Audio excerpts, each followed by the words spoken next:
Deep in the jungle of central Vietnam, there's a wonder of the world. Wow, that is amazing. A lost universe that hides a unique ecosystem. It doesn't happen anywhere else on this planet. I think that's just about the holy grail for a biologist. And a team of scientists and explorers with a mission. This is an amazing cave. Look at that. Absolutely staggering.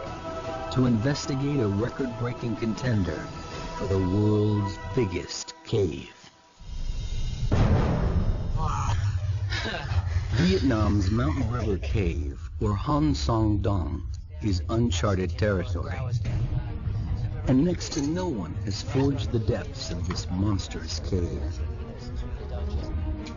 The team of pioneers is here to prove that this cave is the largest in the world. It's an absolutely amazing cave. It's huge. We're just in the entrance now. It's going to get so much bigger. That's amazing. Absolutely wonderful. This is definitely a once-in-a-lifetime opportunity. I'm so excited about being here. Practically the first person to set foot into the cave. It's a wonderful opportunity. In 2009, caver Jonathan Sims was one of the first humans ever to enter here. But deep into the long cave passage, he was stopped short by a forbidding rock face. Now he's back with caving expert and expedition leader Howard Limbirt.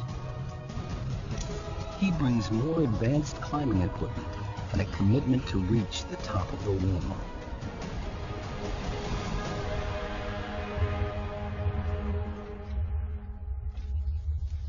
The expedition begins with a dangerous 328-foot rappel into the first massive cavern. British caver Howard Limbirt has led 12 expeditions to Vietnam's Limestone caves.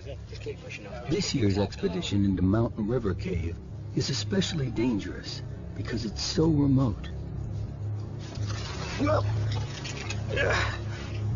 Anybody can fall, twist their ankle, break their ankle, that could happen.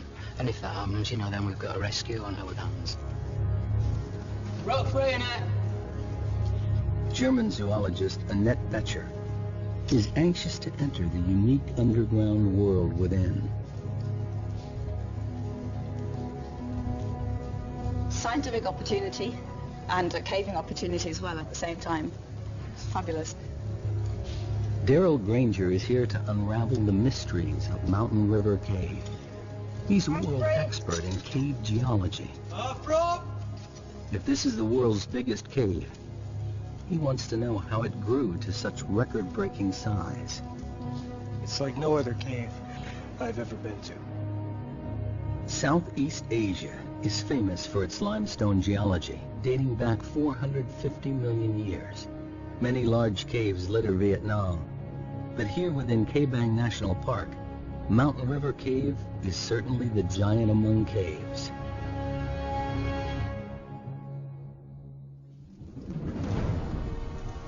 In the 2009 expedition, Limbirt and his team were only able to fully explore the first section of the cave. But they found areas they estimated to be about 500 feet wide and about 650 feet high. That's over 3 times the height of Niagara Falls. Deer Cave in Sarawak, Malaysia, currently holds the title World's Biggest Cave. From what they saw last time, Limbirt's team is convinced this cave may be bigger. Get the map of the cave in some sort of order. Yeah, to claim the world record, they need hard evidence. All this is unmeasured. That's why we've got to survey it, to find, you know, just how big it is, whether it is the biggest cave in the world. We've got to do a serious survey. This passage here for surveying, it was really hard work. Jonathan Sims is one of the 4 cavers who drew up this rough original survey of Mountain River Cave. What we really need to do next is get over this wall. He knows the wall that defeated him back in 2009 is their biggest challenge. It's a dangerous obstacle to overcome. Made of loose calcite and mud, it stands at nearly 50 feet high. We we just weren't expecting anything like that. Well, as well as that. Sims is determined that this trip will be a success. He won't fail twice. They can climb this forbidding wall. He's convinced that the enormous cave continues on. And then as a backup, there's this static sun, which didn't look particularly potable. They estimate the wall is about 3 miles into the cave. From the 328-foot rappel at the entrance, it will take the team half a week to reach the final survey point at the Great Wall of Vietnam. After the initial drop, there's an 1,150-foot scramble leading to the first of 2 river crossings. From here, the team needs to climb high, following the river through the natural valley of the cave. Then there's a descent down to a level sandy area and to the first of 2 dolines, collapsed holes in the cave's surface. The dolines and cave beyond are where Betcher hopes to find new life forms, and Granger, the secret of how the cave was formed. Then, through a narrow section, across the larger doline, and into the second camp. So far, the final part of the cave surveyed is the last quarter mile before the Great Wall of Vietnam. And then, it's into the unknown.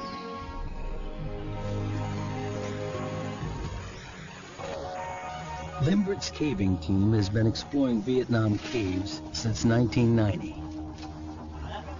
They picked the Kabang Massif for a very good reason. It's a huge limestone area with lots of water, ideal ingredients for cave formation.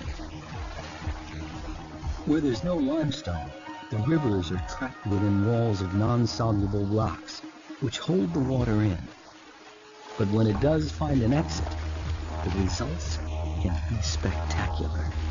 The volume and power of the water help create these gigantic caves. Add a monsoon climate with heavy downpours feeding the many rivers here, and the chances of water carving out a colossal cave are even greater. So far, they've discovered 62 miles of caves, but none as epic as this. They suspect additional factors must be at work here. The team needs to navigate difficult, broken terrain to reach their first camp. They're nearly a third of a mile into the cave, with 65 feet to go before reaching a powerful river. This river runs like a mean artery through the first part of the cave. At its lowest, 353 cubic feet of water pour by this point every second. It carved this enormous cave, and the team will have to navigate it twice. Limbirt leads the way. Oh, some evidence of a bit of water comes through here at times. Bit slippy on these. Oh, I can see the river. Whoa! Look at this. This is our river crossing. Oh, then we're underwater. Yeah. Determined to move forward, they must cross the deep, threatening underground river.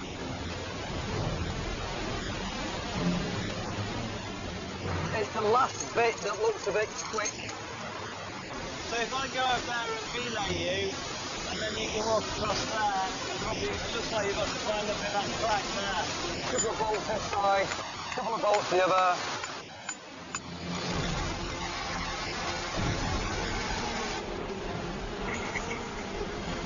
It's life and death, really. So, I mean, it has to be right. Worst case scenario, one of these pops, you've got to back up. That's why you've got to put, make it as safe as possible, really. In full flow, the river could sweep any one of the cavers off their feet. And if it floods, it could rise to life-threatening heights, cutting off their escape route. What's the forecast for the next few days? Well, the forecast is good, but you can never be absolutely confident. Limbirt chose the timing of the expedition very carefully. It's the end of the dry season, so the river is low. but any unexpected tropical downpour could cause the river to rise dramatically in just hours. Do it! Right guys, you can start crossing!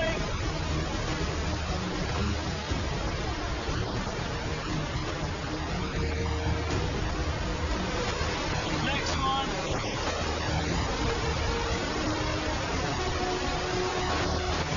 The most important thing is that you don't allow the river to sweep you away, because there's a load of rapids just down there, and we're not really quite sure exactly what's in the river beyond that, because we haven't seen it all the way, and there could be all sorts of very sharp rocks and all that kind of thing, and the last thing you want is to get swept down the river, because it could be serious injury or even life-threatening. I'm actually quite nervous about river crossings because I'm quite a slight build, and I've been in flooding caves before where when you put your hands on something, your legs just get swept away from underneath you and you can't get them back down on to get footing. It was actually really, really dangerous.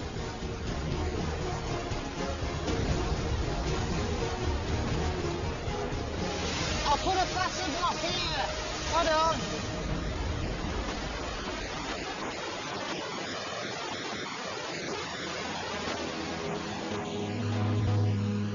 A major obstacle conquered. Daryl Granger can now start to really look around. You can see big formations, big stalagmites over there. Check that one out. This is an amazing cave. We came down those big slopes, we've come through the rocks, and we finally made it down to river level. So now we can set up camp here. We can start thinking about what we want to do next in this cave. The Titanic Cave is theirs to explore. What is it that makes a cave so big? There's a lot of stories that we can learn from this cave. To claim the world record, Mountain River Cave needs to be consistently higher, wider, and longer than the current title holder, Deer Cave in Sarawak, Malaysia. When you're talking about largest caves in the world, there's no doubt there's some very, very long caves. And if you went on pure volume, many, many caves are bigger than this cave on pure volume. It's pure dimensions of a whole single passage like this that continues for 5 kilometers is pretty unique in the world. Mountain River Cave runs in an unusually straight line from north to south without any deviation. So let's get underway. Let's get started. Okay? Okay. Granger believes the water in the oldest section of the cave could offer an explanation as to why this cave is so enormous. Highly erosive, extremely acidic water rushing over pure limestone may be the answer.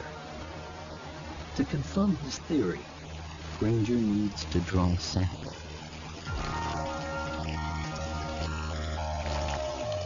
Okay, so right now I'm taking a pH measurement. I have a pH probe here. We have to leave it in the water for a little while to equilibrate. That'll tell us the pH of this water. pH levels range from 0 to 14. The lower the pH number, the stronger the acid. To be out of the ordinary, Granger is looking for a reading lower than 7, which is neutral. On the surface, tropical rainstorms flood the vegetation and seep down through the soil. Along the way, the water picks up carbon dioxide, which makes it acidic. High levels of acidity would make the water flowing into Mountain River Cave more effective at seeping its way through the rock. All right, so my pH should be finished now, and we have about pH 7.5. So that's pretty typical, maybe a little bit on the low side. The results of the test surprise Granger. The water here is not overly acidic. This can't be the explanation for the cave's epic size. There's something strange going on here, and finding the answer to this huge puzzle is his primary focus. Granger needs to dig deeper. The explanation could lie in the river's efficiency at eroding the limestone. To test this theory, he measures how much dissolved calcium carbonate there is in the water. This will tell him how much rock erodes daily. I'm going to add some acid in here until the liquid turns yellow. And then the way this kit works, I can just read off from the syringe how much calcite is in this water. One more drop. So now it's yellow. Okay, we only have about 62 milligrams per liter. This means that every 1,000 gallons of water that passes by here carries 8 ounces of dissolved rock, about the size of a baseball each second. It sounds like a staggering amount, but for a cave of this size, it amounts to nothing. Like the pH level, the calcium carbonate result is ordinary and unexceptional. It's exactly the result a geologist might expect to find in any limestone cave river. These results don't help Granger understand why this cave is such a monster. The answers must lie deeper within the cave. Howard Limbert's team is a third of a mile into Mountain River Cave. They have food for 6 days, enough to get to the Great Wall of Vietnam and back. The team sets up camp. Rehydrating and replacing lost calories has to be carefully managed. Geomorphologist Dr. Hugh Nguyen and biologist Dr. Tai Nguyen of Hanoi University also join Limbert on the expedition. Hopefully the other porters will take all the other bags to our underground camp. This is a great trip. It's an amazing group. And everybody has pulled more than their weight.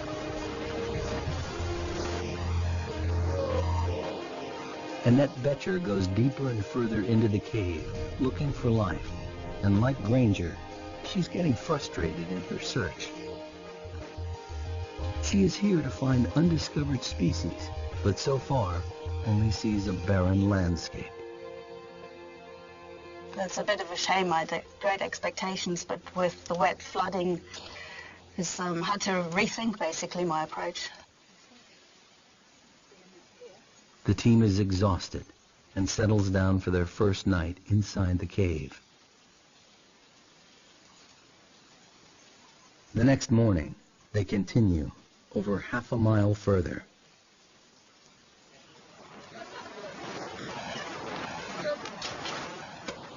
Daryl Granger has explored some of the largest caves in the world. But this one is about to reveal something he's never seen before. Deep in the heart of Mountain River Cave lie the magical and mysterious domes. Wow.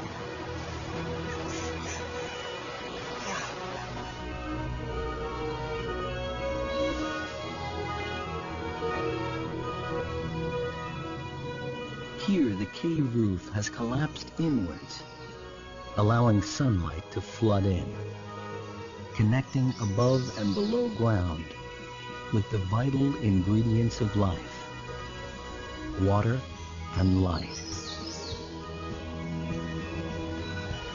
Man. This is the world's biggest cave. The rest of this stuff is just building up to it. That is amazing. That's 1.5 kilometers away. It is huge.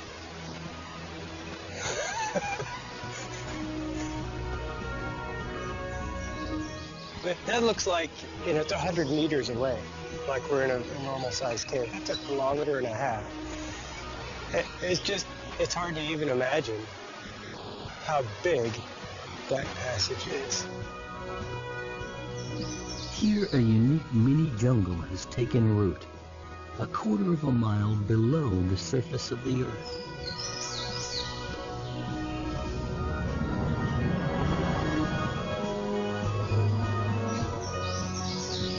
Seeing the jungle basically in the middle of the caves is one of the most beautiful sights.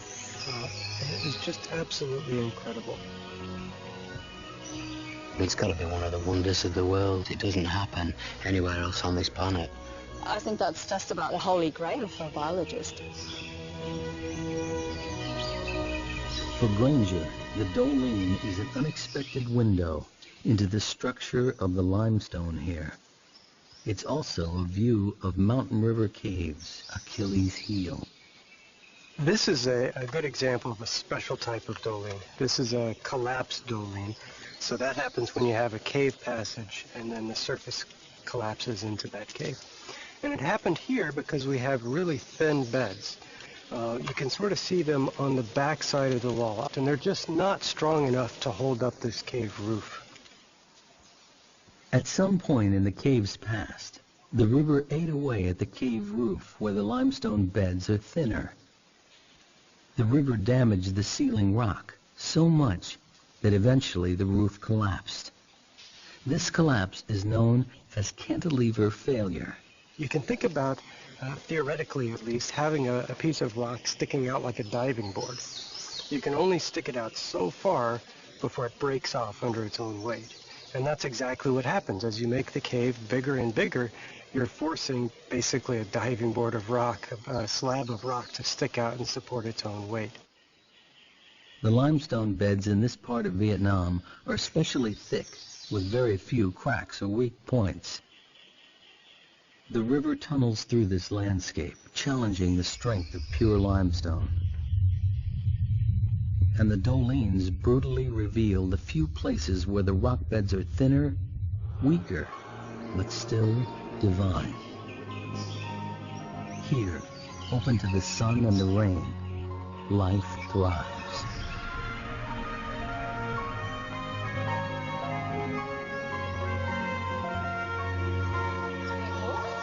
Dr. Tai Nguyen and Annette Betcher are the first to climb into the undergrowth. She's eager to tap into Nguyen's expertise in reinforced plant species to figure out how this subterranean wonderland compares with the surface. After disappointments in the first part of the cave, the Doline fulfills Betcher's expectations. Here is an area rich with life, a unique and unexplored ecosystem.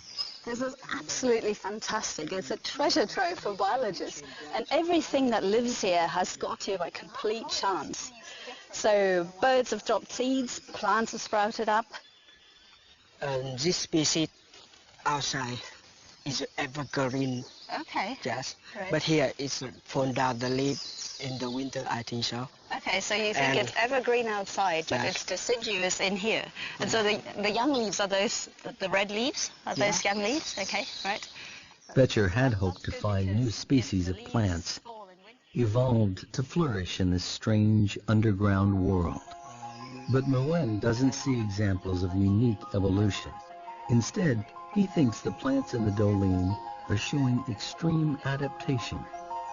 It's a process known to biologists as phenotypic plasticity. In particular in plants, their outer form is very variable. They can adapt themselves very much to their environment. So there could be two plants that are perfectly the same species, have the same DNA, but because they're in a different environment, they actually look quite different.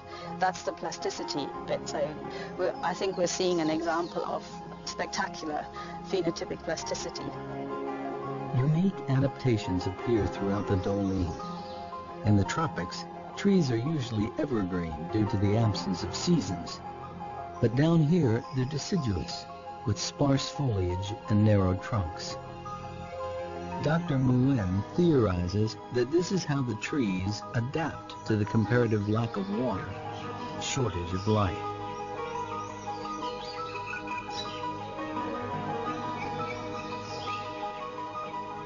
These steep Doline walls enclose this mini jungle and act as a natural barrier to the outside world, trapping pockets of life deep within the cave.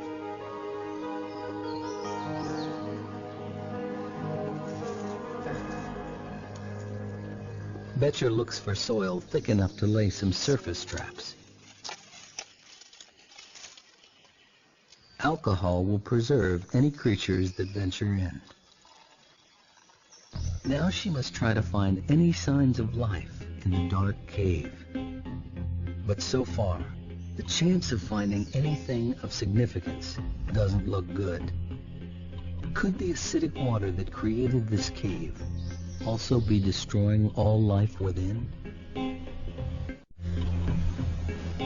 In the wet, active part of Mountain River Cave, Daryl Granger discovers a clue as to why the apparently very ordinary water here has carved out such an extraordinary cave. He's got a hunch that the speed of the water at peak flood could be the key factor. Here, what we see are little scallops that are carved in the wall. They're dissolved in the wall by water as it passes by.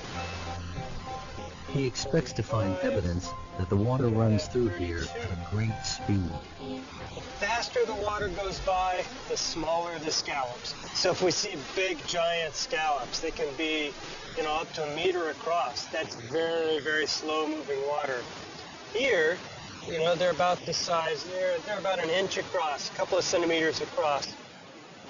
From the size of the scallops, Granger can also figure out what's known as the Reynolds number, a crucial measurement that tells him how turbulent the water is. Like the acidity test earlier, the findings here are very average and offer no clues as to why this cave grew so big. He calculates that the water here travels at only 3 miles per hour, a totally ordinary velocity for any river. Although Granger's drawn a blank on his quest, he might still be able to help Betcher on hers. He considers the chronology of the cave's life. I think what happened is the first doline collapsed, and it's acting like a big dam right in the cave. Right. We pass that doline, and suddenly everything dries out. We don't see the becomes sand. more normal. Becomes more of a normal, less active cave. And that's where the wildlife comes in, because if it doesn't get flooded out every 10 years or so, it has time to evolve. For Granger, the formula for how Mountain River Cave grew so big remains a mystery. This area has the right ingredients for a big cave. Unusually large beds of pure limestone and heavy monsoon rains feeding a deep river. But the water's speed and turbulence doesn't reveal anything, and Granger is almost at a loss. Aye! The surveying team looks for answers too. Aye! That's probably a 500-meter echo. So if we ever push in a cave and you get to end of a cave or end of exploration for a day, we often give it a big oi just to see if it's still continuing, and we know we can turn around and come back to another successful push the next day. A bit further, Jonathan. For this expedition, they need to use a more sophisticated way of measuring the cave's size. Cave surveying used to be a primitive process, where everything was done by hand. Now, digital laser readings cut out the tedious legwork and provide precise measurements. They must survey every part of the cave precisely, and every measurement must be exact to the nearest inch. When it comes to claiming the title World's Biggest Cave, it's length, width, and height that count for Howard Limbirt and his team. The laser sends a beam across to a designated point called a survey station, which Sims marks with a small light disc. They measure distance, height, and angle. It's painstaking work. 29.9 minus 3, 0.99.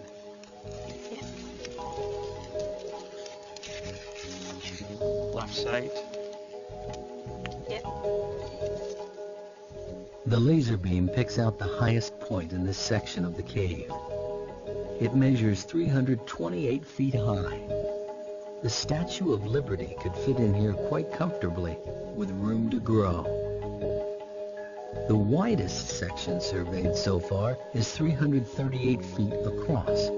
This passage continues for another half mile. Enough room for a small plane to fly through, or even a whole display team. Very good. So if we go back to the original station, and then we get some legs straight down there. Okay. Can you shine your target? Shine on Limbirt your target. believes this cave is consistently longer and wider than Deer Cave, but he needs to find the highest area. Just up a bit, Jonathan. Light on. They're now over 2.5 miles in, and Deer Cave still holds the title of the world's biggest cave. Hope lies beyond the wall, but they have just 3 days left to survey, and there's a problem mounting. While the Dolines bring in light, they also allow weather from above to seep down into the cave. Jonathan, Come a bit closer. please, we've got a problem with the clouds now. It's extremely accurate if there's no cloud in the way, which there is in this case across the far side. So this is one thing that does make it difficult. One of the peculiar hazards of surveying a cave this size. The poor visibility means the team must stop the survey. It's a paralyzing setback. They're running out of time to get to the end of the cave. Time is running out to survey Mountain River Cave. Howard Limbirt makes a tough decision. He sends his 2 best climbers, Sweeney and Clark, ahead to set the rigging on the treacherous Great Wall of Vietnam, so the rest of the expedition can follow tomorrow.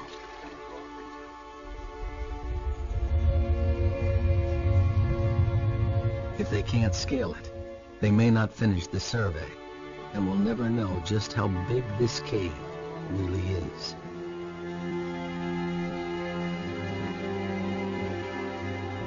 In 2009, the explorers estimated the forbidding wall to be nearly 50 feet tall. Now, Clark and Sweeney think it's much bigger, estimating 200 feet, nearly the height of a 20-story building. They have the gear for the challenge, but the wall is going to be a longer, more dangerous climb than they expected. Geologists call this a flowstone, rock made weak and fragile by water dripping from the ceiling. The first 15 foot is this, which looks very good, but if you... that's what it is. This wall could be the mission's downfall.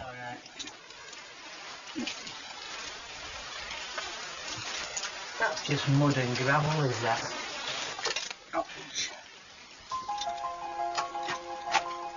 It soon becomes clear this cave is not going to give up its secrets without a fight.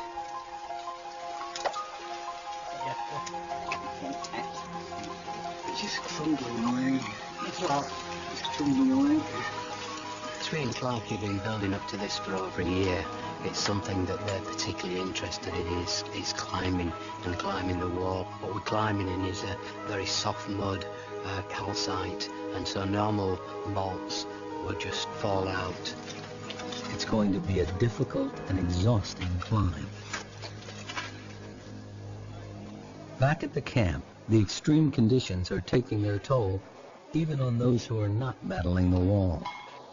What can be quite difficult is just living in can be quite squalid conditions. You've got to keep things clean. It's very dirty at times. You're getting sand and dirt in everything, be it your caving equipment, all his clothes. Feet are a big problem because you're continuously wet or sweating or going through rivers. We often get what we believe is a fungal infection of the feet. Meanwhile, Annette Betcher's search for life continues. She came to Mountain River Cave to find new species, but with only a mile or so to go before the wall, she has yet to discover anything out of the ordinary. She has one more chance for a promising new sample area, a dry passageway. That's where the opportunities are with this fantastically big cave. So I can go into those and look for those tiny critters that will be evolving in the large, dry side passages in the alcoves. Regular flooding in large parts of the cave means that it's difficult for new life to gain a foothold. But in these dry alcoves, Betcher thinks she may find isolated species which have had time to evolve and flourish in complete darkness.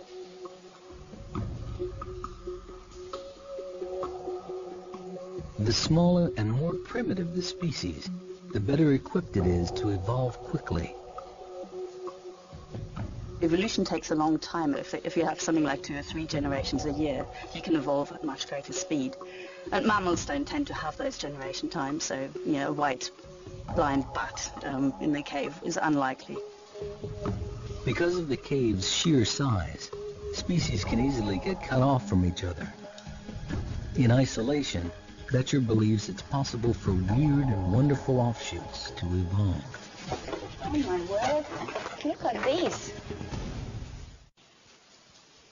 Zoologist Annette Boettcher finally strikes gold in Mountain River Cave. This is the first white woodlouse that I've seen ever in the cave. On the surface they would be dark colored, probably dark gray, slate gray or black. This is not something I expected to find here, so I'm very pleased. Come on. I'm almost 100% certain that this is a new species. And the reason being is to have a new species you need isolation, geographical isolation, but this is a pretty isolated place. They look different. There's nothing nearby that I've seen that's got no pigmentation. It's a woodlouse, all right, but it'll be a new species of woodlouse and it'll be specific to Hang Son Doong. It's about as good as it gets. It's a fantastic discovery for Boettcher.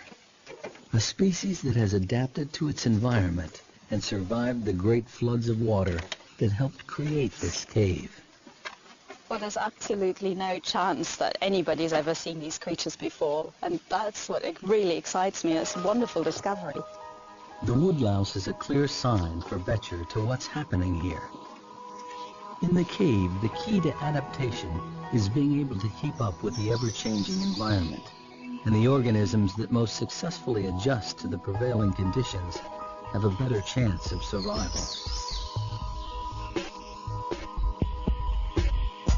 When I set off, I had actually fairly low expectations, so finding the white woodlouse is much better than I expected. I'm very excited about it.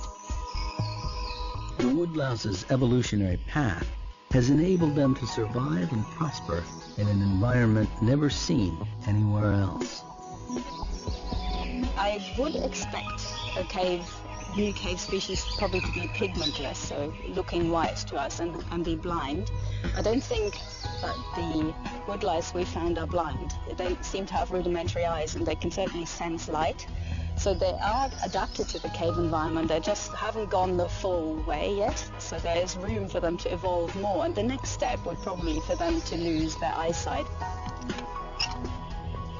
A once-in-a-lifetime breakthrough. Boettcher discovers new life within the Doling. A breakthrough in evolution attributed to the awesome scale of this lost world. Back at the camp, time is running out.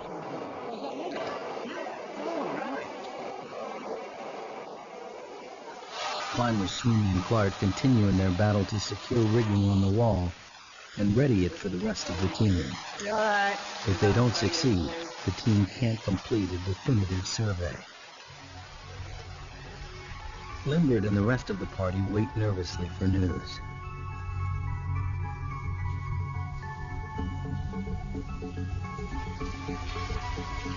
As time runs short, Daryl Granger is convinced he's near to cracking the geological puzzle of why this cave is so large.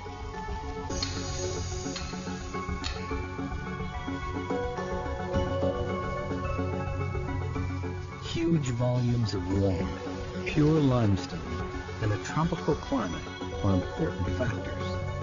But it's not enough to explain why this cave is so big.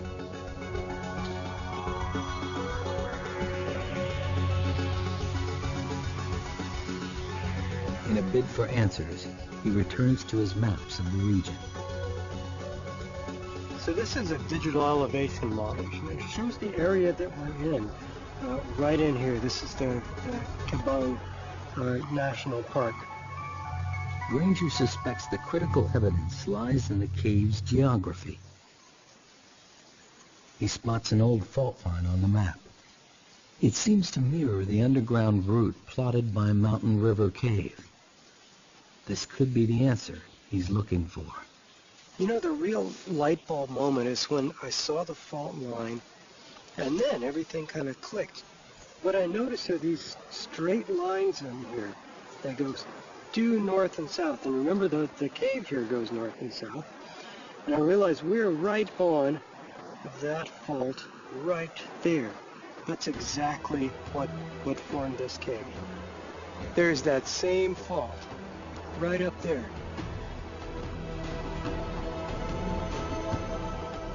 Once, a river ran where Mountain River Cave exists today. There was a deep vertical crack in the Earth's crust, a fault. Eventually, the river water eroded the limestone and went deep underground.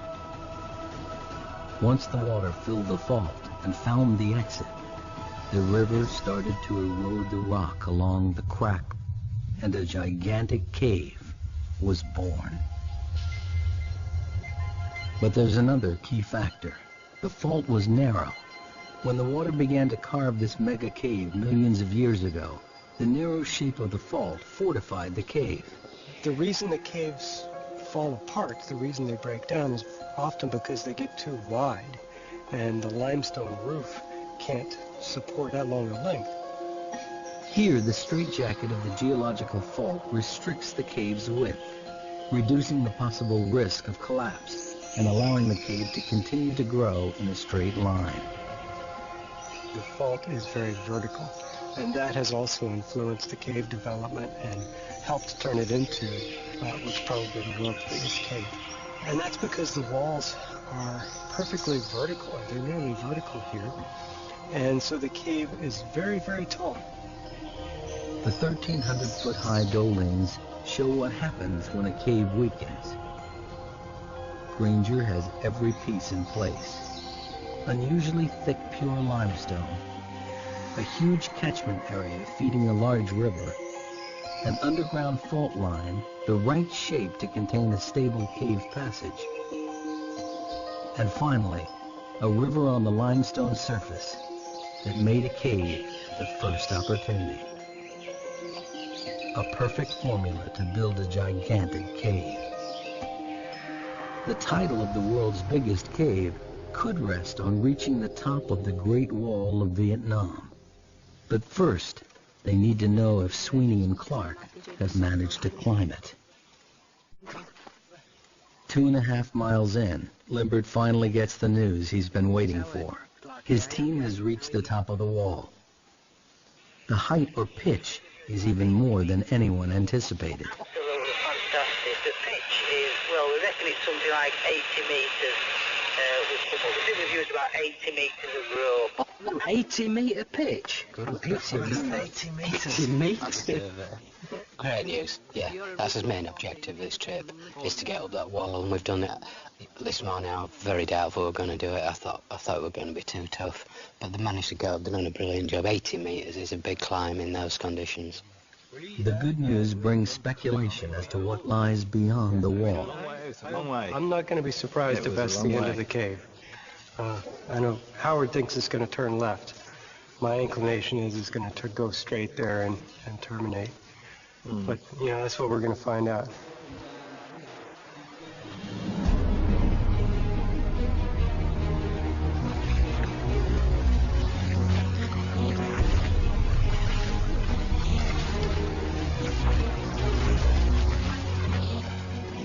The final hurdle now awaits Limbirt and his team as they push on to join Sweeney and Clark at the Great Wall of Vietnam. It took almost 2 days for those guys to bolt up there. It's very fragile rock, so you need to be very, very careful. They've done a great job. The greatest feeling is one of relief, which perhaps indicates how serious a climb it has been.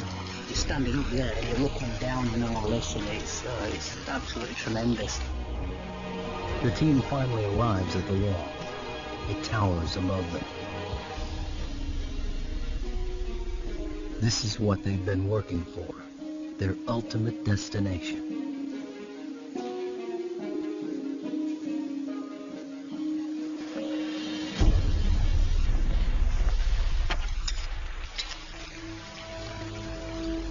Limbert and Jonathan Sims are looking for a section of the cave that beats the highest point in Deer Cave. They haven't found it yet. And if they can't get up the wall, they'll never know how tall the cave really is. It'll be very, very dangerous. So we'll have to be very, very cautious going up the wall. It's only for experienced cavers, really. Limbert makes a difficult decision. Only the surveying team will go up the wall. It's too dangerous for Granger and the film crew to follow. This is it. We're about to go up and push into the unknown, as I say. Who's going up first then? Sweeney.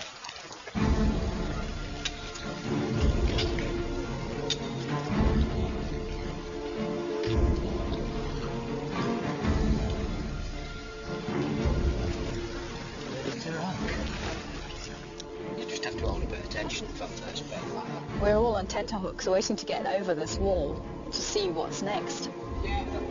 The film crew rigs one of the cavers' helmets with a camera to record the climb.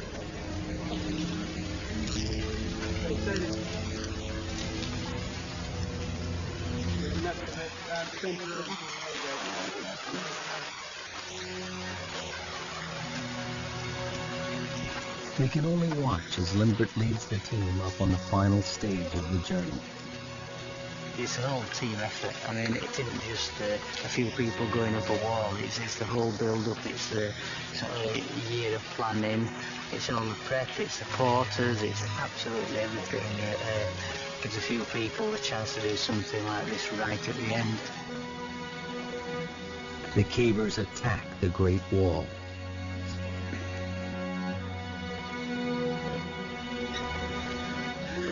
It's absolutely fantastic. There's something else, is this? Look at that. They have succeeded in the most difficult part of the expedition. The Great Wall of Vietnam. This huge flowstone, nearly the height of a 25-story building, is conquered at last. But the elation is quickly followed by disappointment. As Granger suspected, Mountain River Cave ends here. An exit to the outside jungle lies just 984 feet beyond the wall. With no more cave to survey, the team gathers the final measurements from the top of the wall to the ceiling. The highest point in Deer Cave is 574 feet. They've just climbed 236 feet up the wall and can now calculate the height of the whole passage. 45.8. Sims reads the final crucial measurements. 188. Can you just do the height of the passage there, Jonathan? Yep, so Massive. Absolutely huge. Absolutely. Finally, they get the readings they've been waiting for. it's 96.4. 96.4. That's incredible. Spot there, were you? Jesus. That's incredible. Altogether, the measurements show Mountain River Cave is the world's biggest, with the passage continuously higher, wider, and substantially longer than any other cave in the world. It's a fabulous cave. Really, really fabulous cave. Really enjoyed yourself. We had a great time. We're having a really, really good time. It's just mind-blowing stuff, is this? It really is, and it just doesn't get much better. This has been a tremendous experience for me. I feel very lucky to have been invited on this trip to see the world's biggest cave and try to figure out the science behind this cave. Just very privileged and lucky to be along on this trip with Howard and his team.